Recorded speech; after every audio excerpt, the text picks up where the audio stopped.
Hey guys, I was in a class this week. It was a professional development session, and the facilitator had sent out some questions ahead of time for us to work through before we met. And I was working my way through the questions, and there was one that was a little more challenging. And so I wrote some things down and shared my response with my daughter and asked for her thoughts. And she said, "That'll work." That was her response, "That'll work." And I didn't really know what she meant by that. So I asked her, do you mean that'll work like it's good and true and correct? Or do you mean that'll work like that's good enough? And it turns out she meant the second one, that it's just good enough. And that struck up another conversation about school and assignments and how lots of times students do just the bare minimums. And that's what I want to talk about this week, is those bare minimums.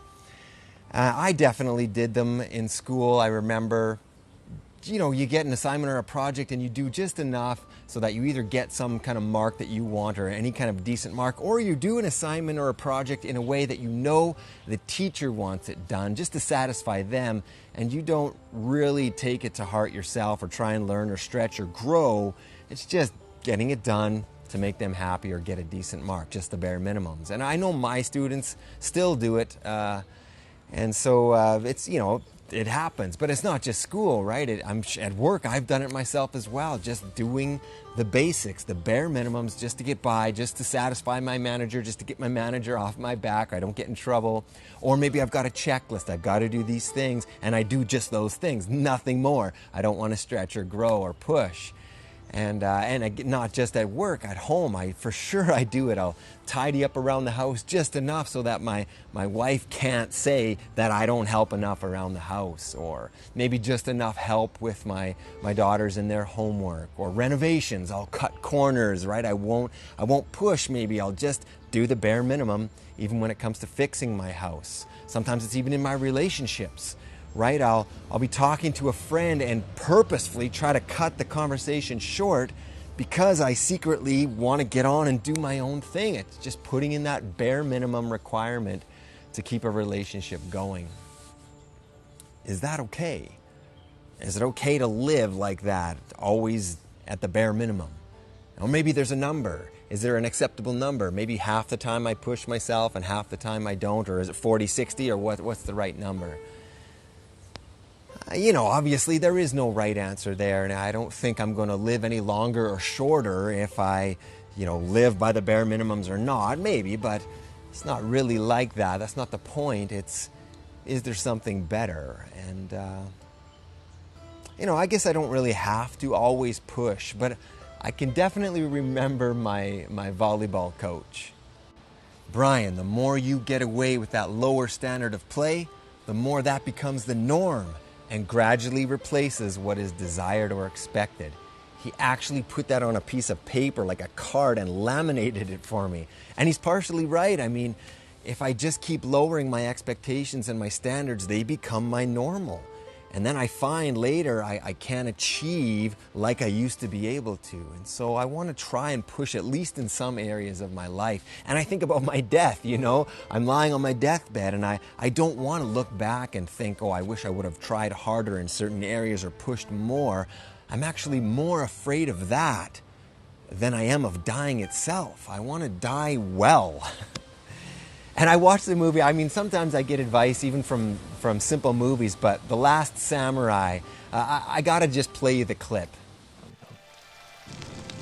"I continue to live among these unusual people. From the moment they wake, they devote themselves to the perfection of whatever they pursue.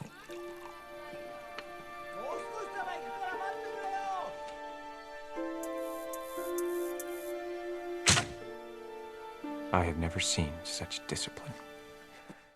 So here Nathan Algren, Tom Cruise, he's in this village of samurais and noticing how they perfect even the simplest, most mundane things. Making a cup of tea, they're just pouring themselves into it and doing it to perfection. And it's this contagious feeling, this dedication that they have. And I don't have to do that, but I can if I want to. And I think as long as it's for me and because I want to do it and not trying to please somebody else, I think that's okay if I was to pick a few areas of life that I wanted to perfect, not become a perfectionist to the point where I'm starting to deteriorate and stress out, but find the joy in perfecting something and doing a really good job in a few areas. I'm not trying to make you feel bad, and I don't think guilt is always a great motivator.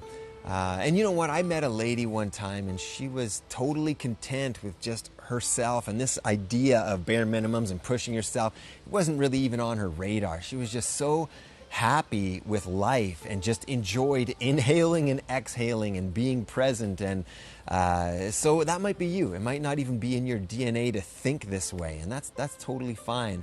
And again, I don't want you to feel bad. I don't want you to walk around thinking I'm not good enough and I don't push myself enough. Maybe you haven't found the thing that's worth pouring yourself into, and maybe someday you will find that thing that you really do love, and then you'll be able to push if you want to.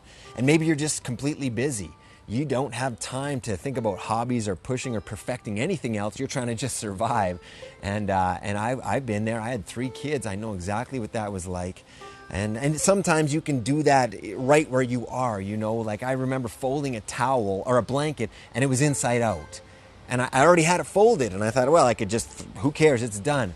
But unfolding it and folding it the right way brought about a sense of satisfaction. And so it doesn't have to be big things. It can be just the little things right where you are, like making a cup of tea or folding a towel.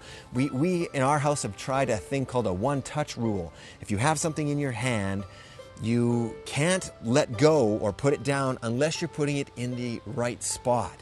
And it becomes a game, and it's contagious and actually quite satisfying to only put things where they belong, and suddenly your house is a little cleaner. My point is you can start to push and perfect in just the simplest of things. It doesn't have to be something, big and extravagant.